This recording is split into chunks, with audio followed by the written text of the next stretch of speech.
শাহাবুদ্দিন চুপ্পু সাহেব এই স্বপদেই বহাল থাকছেন বলে আমার কাছে মনে হচ্ছে। এখন আপনাদের মনে হতে পারে যে কেন হঠাৎ করে মনে হচ্ছে যে শাহাবুদ্দিন চুপ্পু সাহেবই থেকে যাবেন। এই বিষয়টা নিয়েই আমরা আজকের কথা বলার চেষ্টা করছি। শাহাবুদ্দিন চুপ্পু সাহেব মূলত এখানে কোনো পাওয়ারফুল ব্যক্তি হিসেবে থাকছেন না, কিংবা তাকে কেউ কোনো স্বার্থের জন্য রাখবে এমনটাও নয়। এখানে কিছু মতানৈক্যের বিষয় রয়েছে, চিন্তাধারার বিষয় রয়েছে।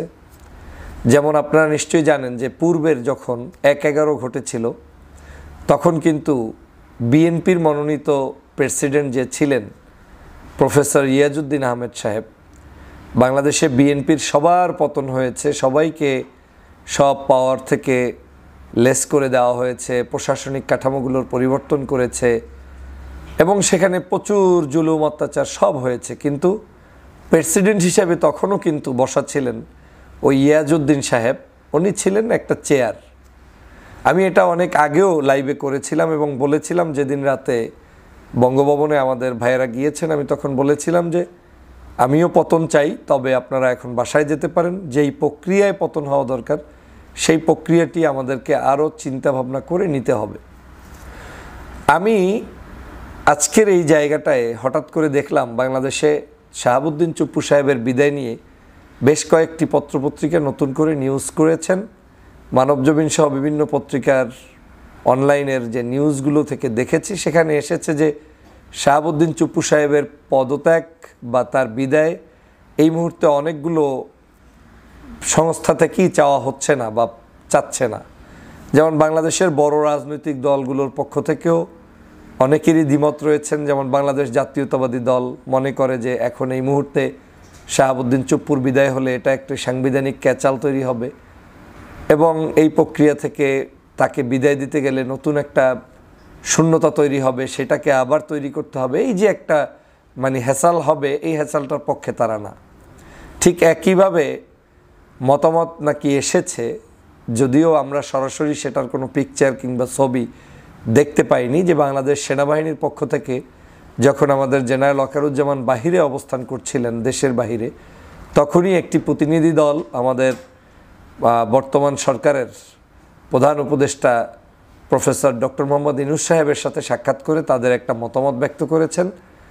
তারাও সেখানে বলার চেষ্টা করেছেন যে এই মুহূর্তে বাংলাদেশে এই সাংবিধানিক সংকট বা নতুন কোনো ঝামেলার মধ্যে আমরা যেতে চাই না। আমরা আমাদের সংস্কার বা দেশ পরিচালনা এগুলো আমাদের করতে হবে, নতুন কিছু সৃষ্টি হোক, সেটা তারা চায় না। আজ শুনলাম যে আমেরিকার পক্ষ থেকেও কোনো এক টিম মেম্বার ইতিমধ্যেই তারাও এখানে সৌজন্যতার খাতিরে হোক, যেভাবেই হোক, ডক্টর মোহাম্মদ ইউনূসের কাছে একটি মেসেজ তারাও থ্রো করেছেন যে বাংলাদেশের এখন অনেকগুলো সংস্কার বাকি, এই সরকারের জন্য বহু চ্যালেঞ্জ সামনে রয়েছে। এই চ্যালেঞ্জের মধ্যে নতুন করে রাষ্ট্রপতি ইস্যুতে চ্যালেঞ্জ নিয়ে আবার এটাকে ভেঙে দিলে নতুন কাকে নেবেন না, এগুলো নিয়ে আলোচনা সমালোচনা সময় এবং সাংবিধানিক বিশেষ বিষয়গুলো আসবে এবং সেখানে সমস্যা তৈরি হতে পারে। তা এখন সমস্যা আসলে কি? দুইটা চিন্তা এখানে। এক নম্বর হচ্ছে, সাংবিধানিক পদ্ধতি মেনে যদি রাষ্ট্র কাঠামো চলে তখন আপনাকে কোনো না কোনো জায়গায় স্যালেন্ডার করতেই হবে, এটার কোনো বিকল্প কোনো পথ নাই।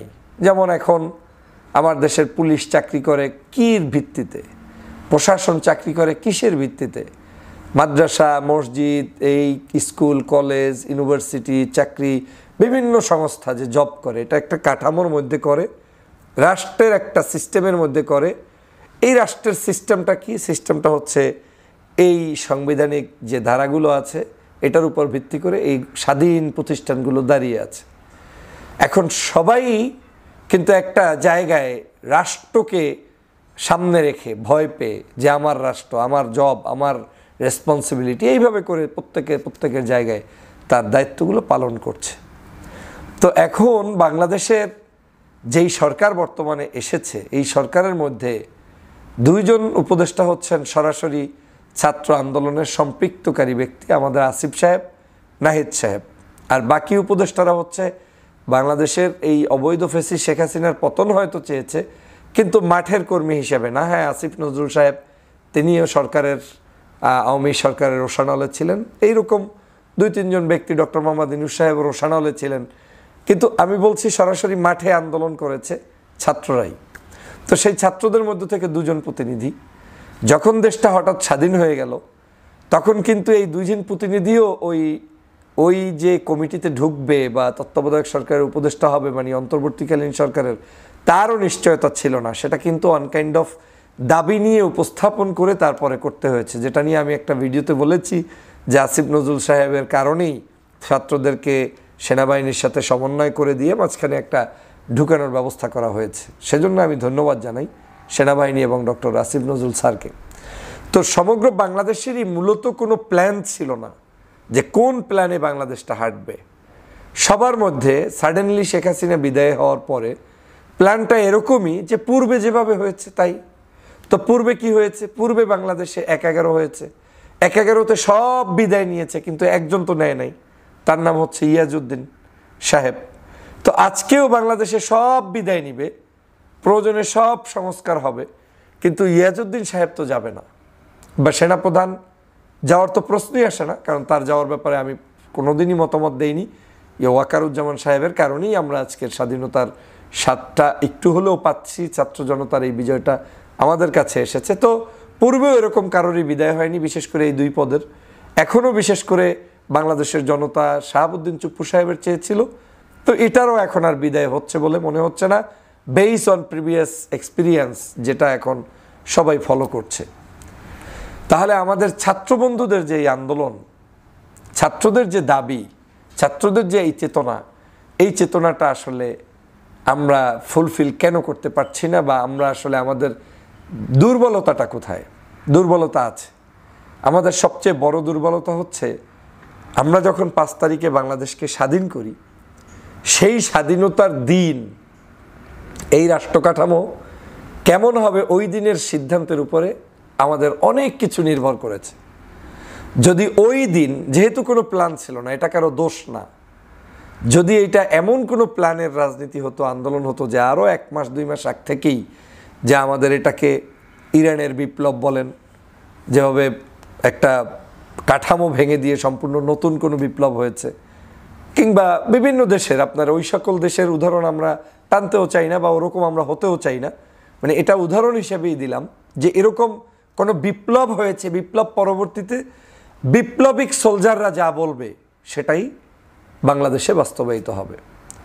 যদি এটা রাষ্ট্রের এরকম কোনো পদ্ধতি হতো যে সমগ্র পুলিশ ডিপার্টমেন্ট থেকে শুরু করে প্রশাসনের বিরুদ্ধে একটা সোলজার গ্রুপ দাঁড় হয়েছে যারা সশস্ত্র বিপ্লব করেছে, এবং বিপ্লব করে তারা সরাসরি রাষ্ট্রের গুরুত্বপূর্ণ জায়গাগুলোতে নিজেরাই বসে গিয়েছে, যেখানে কোনো রাজনৈতিক সমঝোতা আলোচনার বিষয়ই নেই, তখন আপনি প্রেসিডেন্ট, আপনি নিজেকে ডিক্লেয়ার দিয়ে প্রেসিডেন্ট হয়ে যাবেন, প্রাইম মিনিস্টার হয়ে যাবেন, বাহিনীগুলোর মধ্যে সব নিয়ন্ত্রণে নিয়ে আসবেন, এক ধরনের চিন্তা। আর আপনি সমন্বয় করেও একটা বিপ্লব ঘটানো সম্ভব, যে আমরা সকল রাজনীতিবিদরা সবাই মিলে উদার একটা দেশ গঠনের জন্য একটা প্ল্যাটফর্মে জাতীয় ঐক্যমত করব। কিন্তু আমরা কিন্তু সেই জাতীয় ঐক্যমতও করতে পারিনি। এখন ঐক্যমতের চেষ্টা হচ্ছে, কিন্তু এই ঐক্যমতের চেষ্টায়ও যখনই হচ্ছে তখন কারা কারা আমার সবচেয়ে শক্তিশালী সেটা আমাকে অনুভব করতে হবে। আমি গত কয়েকদিন আগের সব ভিডিওগুলোতে একটা কথা আপনাদেরকে বুঝাতাম যে আমরা আন্দোলন করেছি, এটা সত্য, আমাদের শক্তি খর্ব হয়েছে, মানুষগুলো নিহত হয়েছে, সব সত্য, কিন্তু বাস্তবতা হচ্ছে আমাদের আন্দোলনই সফলতার দ্বার প্রান্তে শুধু নিয়ে যায়নি, বরং 3টে জিনিস যখন একত্রিত হয়েছে, পরাশক্তি, আন্দোলন এবং সেনাবাহিনী, তখনই আমরা বিজয়টা দ্রুত নিয়ে আসতে পেরেছি। আজ শাহাবুদ্দিন চুপ্পু সাহেবকেও বিদায়ের ব্যাপারে আমি আবারও বলেছিলাম যে সরকারের গ্রিন সিগন্যাল কি সেটা বুঝতে হবে, সেনাবাহিনী কি চায় সেটা বুঝতে হবে, আন্দোলনকারীরা কি চায় সেটাও বুঝতে হবে, পাশাপাশি রাজনৈতিক দল তো আছেই। তো বাংলাদেশের এই নিউজের বক্তব্যগুলো যদি সঠিক হয়, তাহলে সেনাবাহিনী চাচ্ছে না, আমেরিকা চাচ্ছে না, রাজনৈতিক দলের মধ্যেও অনেকে চাচ্ছে, অনেকে চাচ্ছে না, এবং যারা চাচ্ছে তারাও কোনো স্পেশাল একেবারেই মন খোলা কোনো মন্তব্য স্ট্রেট ফরওয়ার্ড করে যে তারা কোনো একটা আন্দোলন রূপরেখা সেটা ওই অর্থে দেয়নি। তাহলে বড় বড় জায়গাগুলোতে গ্যাপ রেখে শুধু ছাত্র আন্দোলনের মধ্য দিয়ে কাউকে পতন করা বা কাউকে নামানো, সেটা আমার কাছে একটু হলেও মনে হচ্ছে যে এটা আগের চাইতে অনেক কষ্টসাধ্যের ব্যাপার। এখন তাহলে আমাদের ছাত্র বন্ধুদের প্রতি কি পরামর্শ হচ্ছে, আমাদের এই বর্তমান এই যে কাঠামোতে আমরা ঢুকলাম, প্রথম বিজয়টা আমরা কিন্তু অর্জন করেছি। আমরা কিন্তু ফেসিবাদ শেখ হাসিনার হাত থেকে বাংলাদেশকে মুক্ত করতে চেয়েছি। আবারও বলছি, আমরা রাষ্ট্র কাঠামোর প্ল্যান নিয়ে যেহেতু নামা হয়নি, সে কারণে আপনার মনোপুত অনেক কিছু এখন হবে না, অনেক কিছু হবে না। কিন্তু যতগুলো মনোপুত করা সম্ভব সেগুলো আপনাকে সুকৌশলে আদায় করে নিতেই হবে। অনেক সময় আছে, একটা বড় দাবি যখন পূরণ না হয় তখন ছোট ছোট আরও 49টা দাবি, 89টা দাবি পূরণ করানো সম্ভব। কারণ তখন বাকি যে উইংগুলো থাকে তারা চিন্তা করে, ছাত্রদের এত বড় একটি দাবি পাশ কাটিয়ে গিয়েছি, এই দাবিগুলোকে এড়িয়ে গেলে আবার ছাত্ররাই মাঠে নেমে সব আন্দোলন রূপরেখাগুলো আবার ভিন্ন রূপে যাবে। ভাই, দরকার নাই, এই কাজগুলো তোমাদের দাবি অনুযায়ী আমরা মেনে নিলাম। আমার পরামর্শ হচ্ছে ছাত্র বন্ধুদের প্রতি, আমাদের রাষ্ট্রপতি ইস্যুতে যদি এটাকে মনে হয়, আমি এখনও বলছি না যে আপনাদের দাবি কোন দিকে যাবে, কিভাবে হওয়া উচিত, আমি নিশ্চয়ই আপনাদের ফোরামের কোনো পার্ট না থাকলে আমি পরামর্শ দিতে পারতাম। আপনাদের এখনও নিজেদের মধ্যে আলোচনা করে সমালোচনা করে, রাজনীতিতে শেষ কথা বলতে কিছু নেই।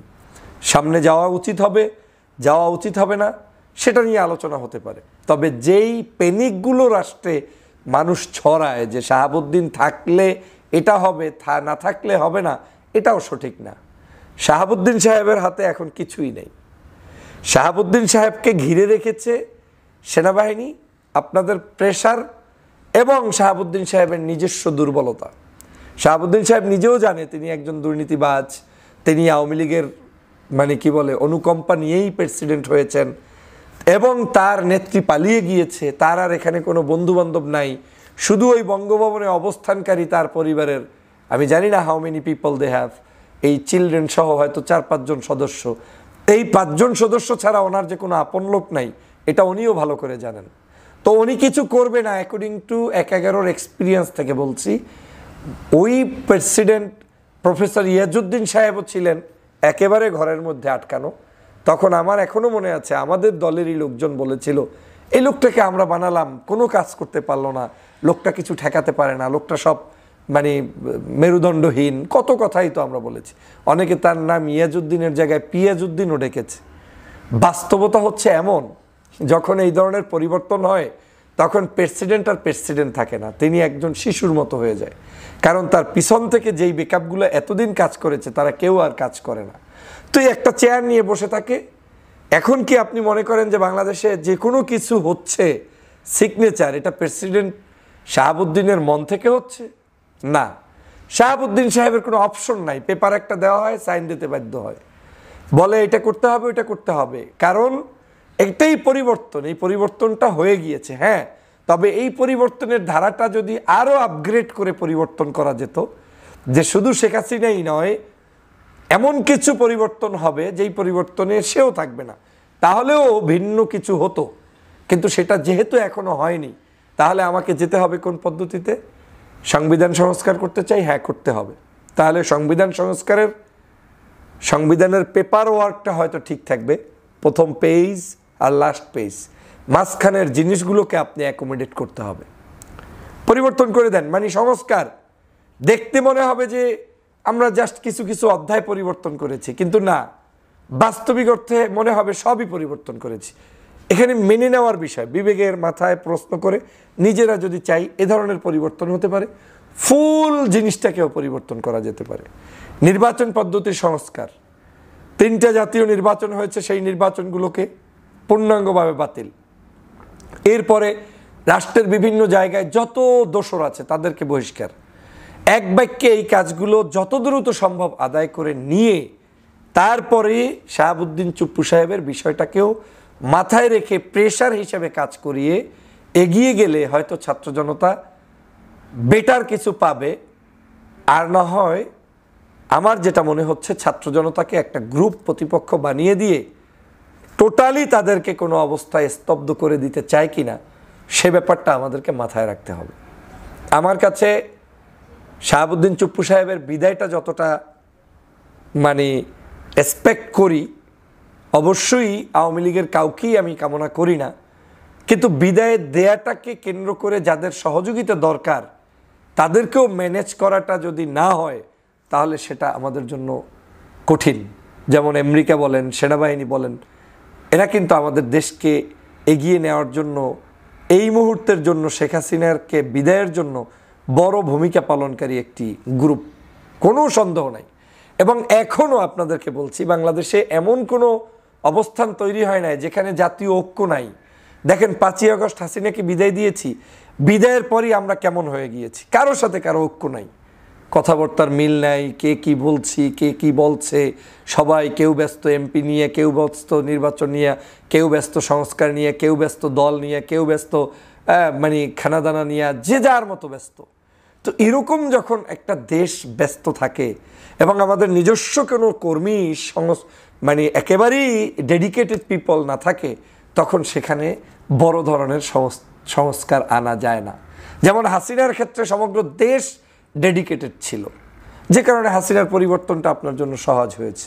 এখন হাসিনার মতো কি চুপ্পু সাহেব এতটা সিরিয়াস কিছু না? তিনি সিরিয়াসও না, এটা ইগোর বিষয়, রাখবো না। উনি থাকলেও আমার ধারণা কিচ্ছু যায় আসে না। আপনার যা যা সংস্কার সেগুলো নিয়ে আপনি এগিয়ে যান। একটা সংস্কারে যদি চুপ্পু সাহেব বাধা দেয় কিংবা প্রশাসন বাধা দেয়, আপনি সবাইকে নিয়ে আবার মাঠে নেমে তার বিদায় নিশ্চিত করেন। কিন্তু আমার বিশ্বাস ওনাকে রেখেও সংস্কারগুলো সম্ভব। এরপরেও যদি আল্লাহর পক্ষ থেকে বিশেষ কোনো সুযোগে ওনার বিদায়টা হয়ে যায়, তাতেও আমরা সবাই খুশি চিত্তে বরণ করব, মেনে নিব, এটাই হওয়া উচিত। সর্বোপরি মহান আল্লাহর দরবারে আমাদের এই দেশকে আগামীর বাংলাদেশ সুন্দরভাবে চলতে পারে সেই উদাত্ত আহ্বান জানিয়ে সবাইকেই বুদ্ধিভিত্তিক এবং বাস্তবতার আলোকে, কোনো ইগো নিয়ে নয়, কারো প্ররোচনায় নয়, সব কিছু সুন্দরভাবে চিন্তা করে কাজ করতে হবে, যাতে করে আমরা একটা কথা বলবো ওই কথাটার গুরুত্বহীন না হয়ে।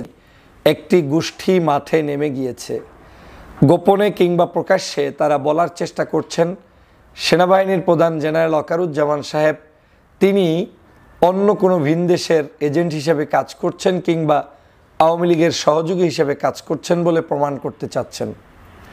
এই দুষ্ট গোষ্ঠীর সদস্যরা এতটুকু জানে না যে গত 16 বছর পর্যন্ত বাংলাদেশের মানুষের মুক্তির জন্য আমরা সবাই যখন ব্যর্থ হয়েছি, কেউ কোনো সফলতার দ্বার প্রান্তে যেতে পারিনি, তখন আমাদের এই বৈষম্য বিরোধী ছাত্র আন্দোলনকে কেন্দ্র করে আমাদের এই বাংলাদেশের মানুষ ঐক্যবদ্ধ হয়েছিল।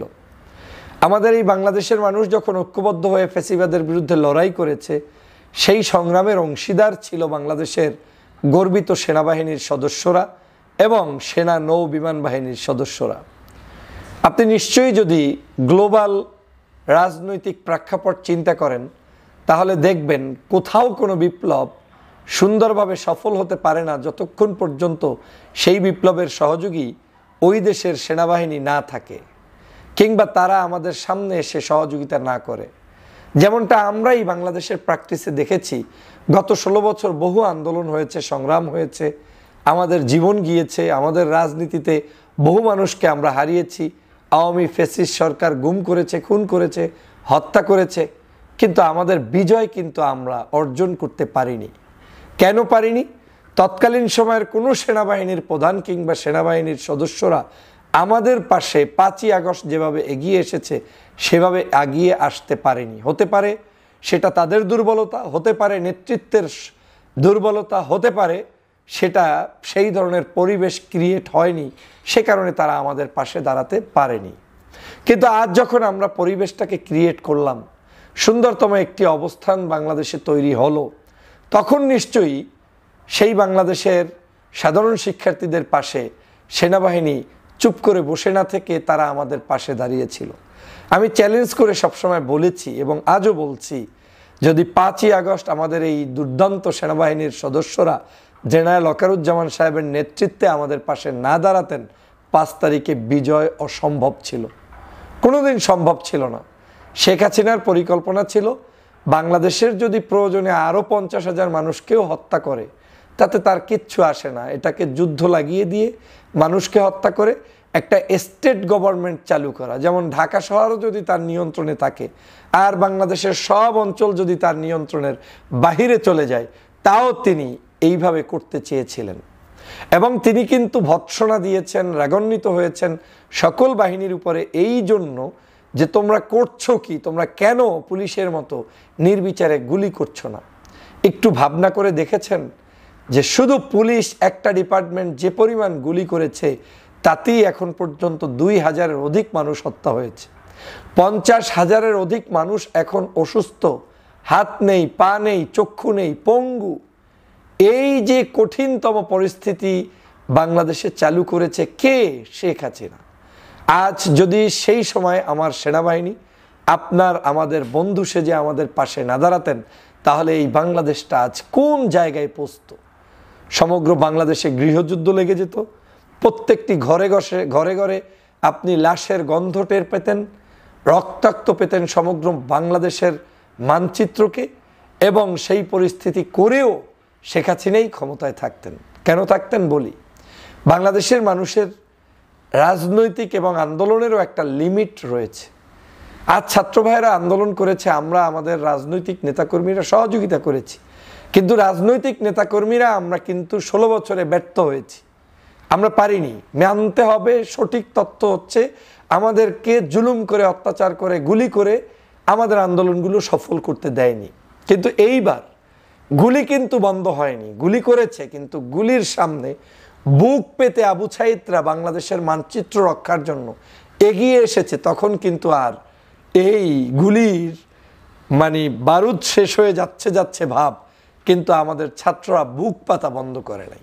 আর সে কারণেই সেনাবাহিনী যখন দেখেছে যে না, এই বুক পাতা সন্তানদের জীবনকে ধ্বংস হতে দেয়া যায় না, তারা আমাদের ভাই, তারা আমাদের শিক্ষার্থী, তারা এই দেশের নাগরিক, তাদেরকে কোনো অবস্থায় বিতর্কিত হতে দেয়া যাবে না, মৃত্যুর কোলে আর ঢুলতে দেয়া যায় না।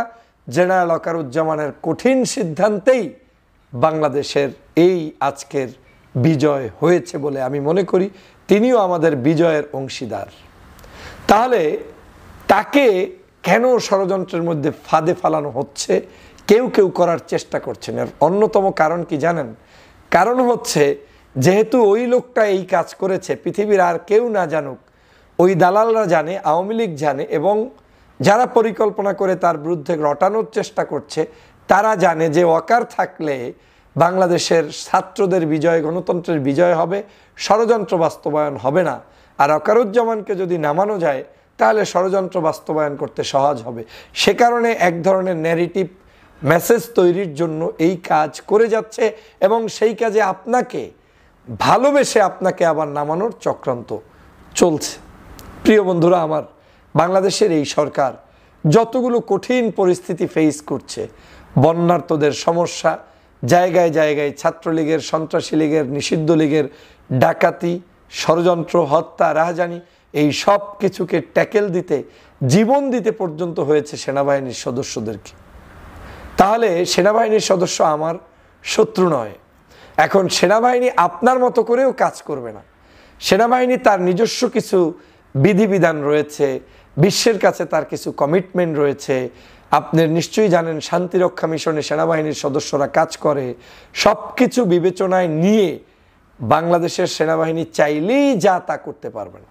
তাকেও যে কোনো না যে কোনো পরাশক্তির গ্রিন সিগন্যালের অপেক্ষায় থাকতে হয়। আমি সেজন্য বলি যে একটা বিপ্লব 3টা শ্রেণীর ঐক্যবদ্ধ প্রচেষ্টায় সফল হয়। এক, আপনার আন্দোলনও এমনভাবে হতে হবে যেটা থেকে আর পিছনে যাওয়ার রাস্তা নাই, সেটা অনুভব করবে বাংলাদেশ সেনাবাহিনী এবং বিদেশি শক্তিগুলো। সেই পরিমাণ আন্দোলন না হওয়া পর্যন্ত কেউ আপনার পাশে দাঁড়াবে না। 2, সেনাবাহিনী আপনার পাশে দাঁড়াতে হবে আপনার আন্দোলন সফলের জন্য। 3, পরাশক্তিগুলো তখন সেনাবাহিনীকে কিছু বলবে না, বলবে ইয়েস তোমরা এখন শান্তি প্রতিষ্ঠায় অবদান রাখছো। তখন এই সাংবিধানিক ক্রাইসিসকেও তারা সমর্থন জুগিয়ে এটাকে সাংবিধানিক রূপ দেওয়ার জন্য গল্প করবে, মন্তব্য করবে, স্টেটমেন্ট দিবে। আজ এই বাংলাদেশে যদি সেনাবাহিনী যে কাজ করেছে, এই সেনাবাহিনীর কাজকে সমগ্র পরাশক্তিগুলো সাপোর্ট জুগিয়েছে। কেন? যখন দেখেছে শেখ হাসিনা এইরকম করে মানুষ হত্যা করছে, এখান থেকে বাঁচতে হলে সেনাবাহিনী যে পদক্ষেপ নিচ্ছে সেটার বিকল্প কিছু নেই। আপনি আমি সারাদিন গণভবনে গিয়েও বসে থাকলে লাভ হতো না, কিংবা গণভবনে ঢুকতেই আমরা পারতাম না। যতই চিন্তা করেন, যদি পারতেন 16 বছরেই পারতেন। সেনাবাহিনী চেয়েছে, আপনি ঢুকতে পেরেছেন। বাংলাদেশের বিভিন্ন জায়গায় বিভিন্ন ধরনের মন্তব্য থাকতে পারে, কিন্তু আজ বাংলাদেশে আমার মতো আপনার মতো সেনাবাহিনীও নির্যাতিত। এদেশের 57 জন সেনা অফিসারকে হত্যা করেছে কারা, তা আপনাকে ভাবতে হবে। তাদের পরিবারগুলো কোন আমলে ভিকটিমের শিকার হয়েছে। এদেশের প্রত্যেকটি জনগোষ্ঠী আজকের শেখ হাসিনার কাছ থেকে নির্যাতিত, নিপীড়িত। তাই বলছি, রাজনীতির বহু সমীকরণ থাকতে পারে, আন্দোলনের বহু মেসেজ থাকতে পারে, কিন্তু আল্লাহর রাস্তায় সেনাবাহিনী জেনারেল ওয়াকারুজ্জামানকে নিয়ে ষড়যন্ত্রে ফাঁদে কেউ পাড়া দিবেন না। তাদেরকে শক্তিশালী করতে হবে, তাদের পাশে থাকতে হবে। তাদের বিরুদ্ধে যারা ষড়যন্ত্র করে তাদেরকেও আমাদের চিনে রাখতে হবে। হ্যাঁ, যদি আজ যখন ভিডিও করছি সেই মুহূর্ত পর্যন্ত আমাকে মনে হচ্ছে সেনাবাহিনী ওয়াকারুজ্জামান সাহেব দেশের জন্য কাজ করছেন। যদি কখনো বাংলাদেশের মানুষের মনে হয় যে তারা দেশের বিরুদ্ধে কাজ করছেন, নিশ্চয়ই তখন আপনি আপনার মত পাল্টাতে পারবেন, সেটাও আপনার গণতান্ত্রিক অধিকার। কিন্তু মিথ্যা তথ্য না জেনে না শুনে কোনো ইউটিউবারের মন্তব্যে কিংবা কোনো ব্যক্তিবিশেষের কোনো আক্রোশের শিকার যাতে আমার এই প্রিয় মাতৃভূমির সেনাবাহিনীকে হতে না হয়, সে ব্যাপারে আপনাদেরকে সজাগ থাকতে হবে, সতর্ক থাকতে হবে। আমি সেনাবাহিনীকে ধন্যবাদ জানাই এই ডক্টর মোহাম্মদ ইউনূস সাহেবের বর্তমান অন্তর্বর্তী